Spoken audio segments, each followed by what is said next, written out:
Você está no canal Eu Estudo a Lição com o pastor Samuel Camilo. Hoje é sexta-feira, dia 12 de janeiro de 2024.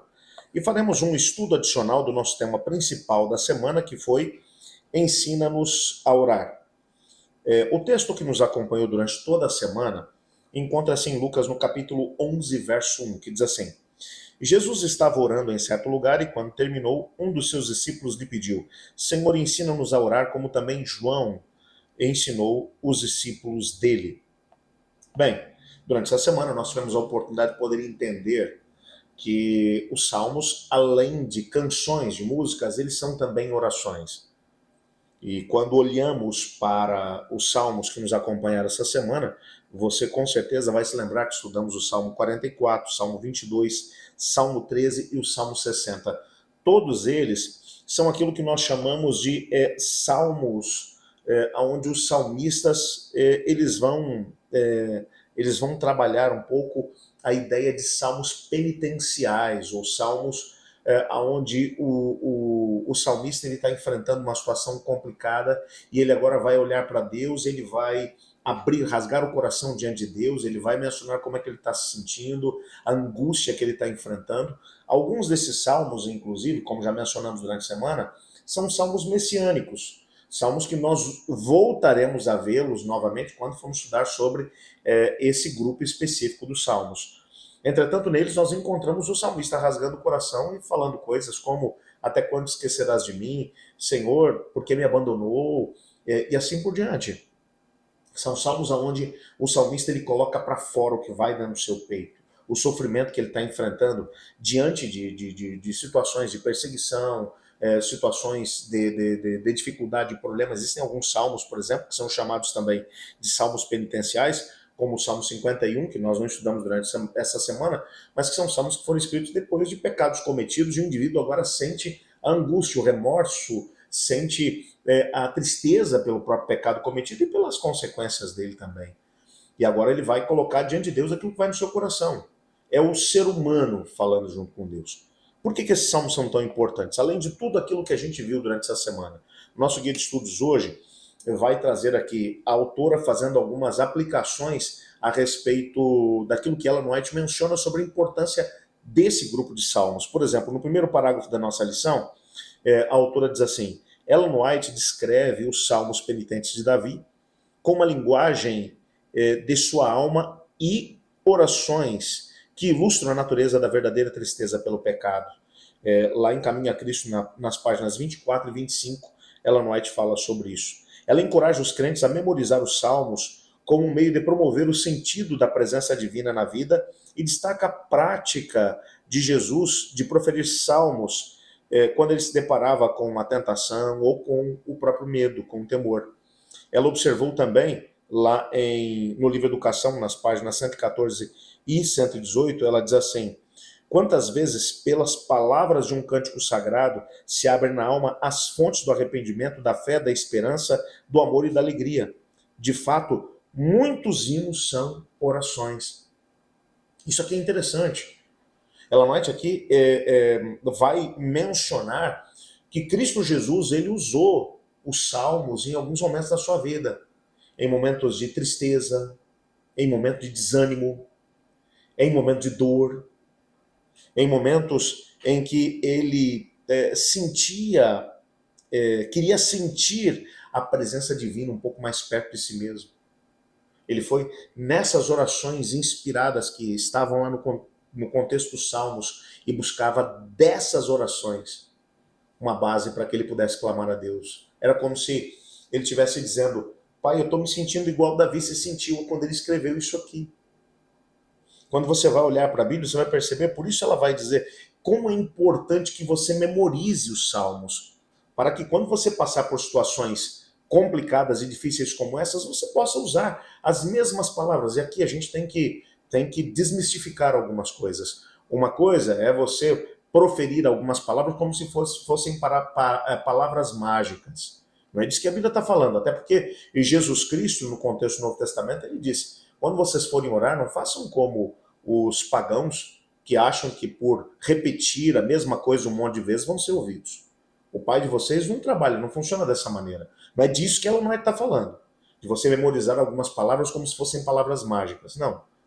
Mas esses salmos, se nós os memorizarmos, quando estivermos angustiados, nós podemos clamar a Deus e usar as mesmas palavras.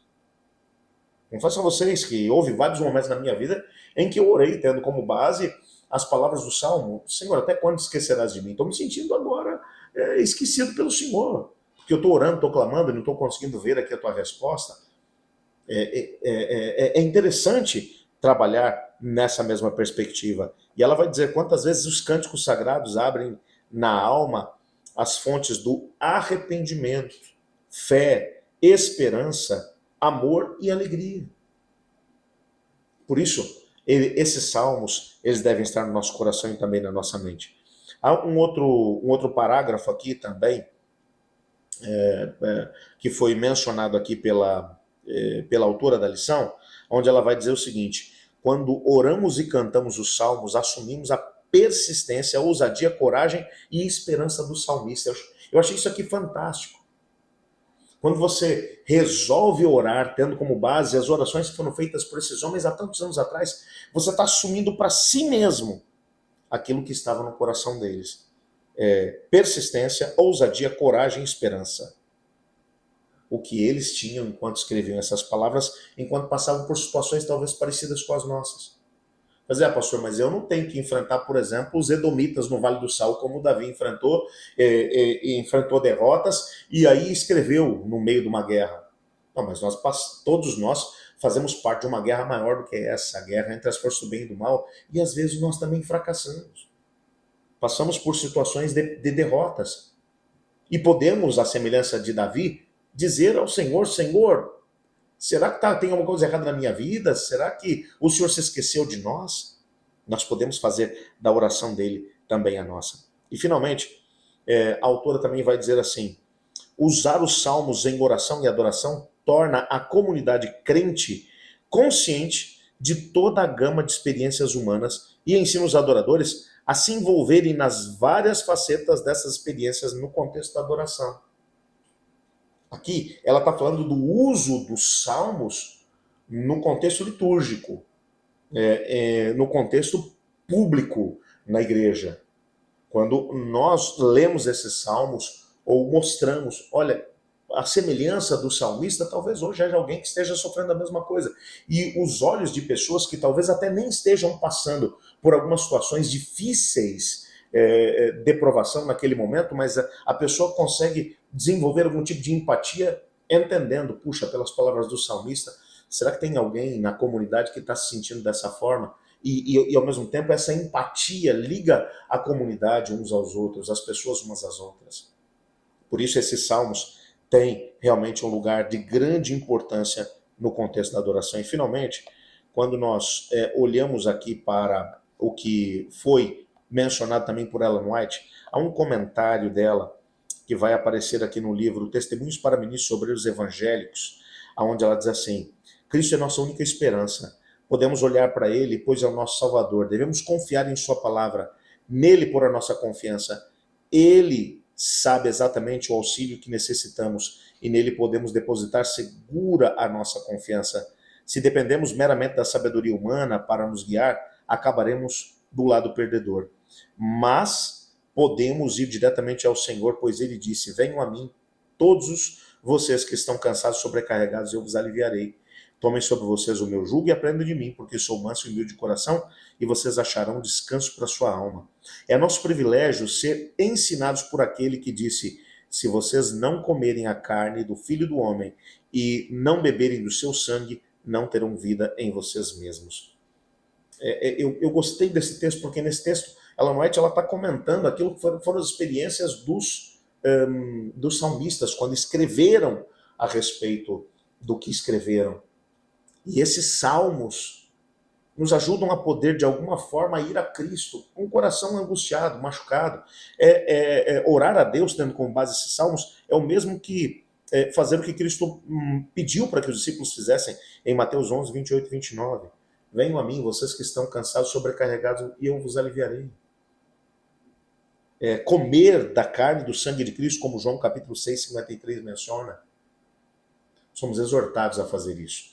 Eu quero desafiá-lo para que amanhã, quando você estiver lá junto com os alunos da tua unidade, na hora da escola sabatina, que você abra o seu coração diante do seu grupo e dê também a oportunidade para que as pessoas possam mencionar como esses salmos que estudamos durante essa semana foram importantes na história delas. Quem sabe alguns testemunhos serão dados ali pelos membros da unidade, talvez de problemas que estejam enfrentando e vocês poderão orar juntos, ou talvez até mesmo de problemas que já passaram e como esses salmos puderam ajudá-los.